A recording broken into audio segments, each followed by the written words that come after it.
Hello children, welcome to our e-learning class. Today we are going to make a paper bird. It is an easy and a simple craft. Children, get ready with the things. Children, you should be very careful while handling the scissors.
Now our paper birds are ready.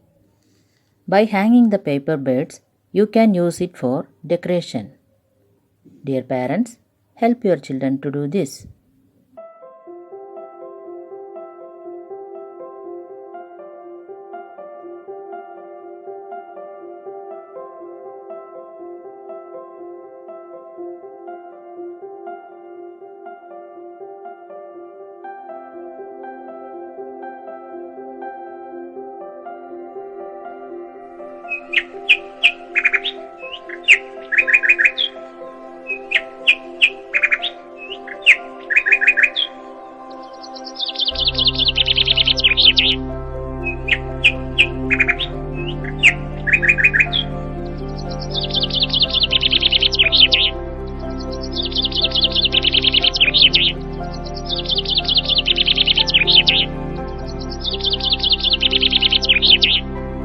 Children, do it yourself and enjoy. Thank you.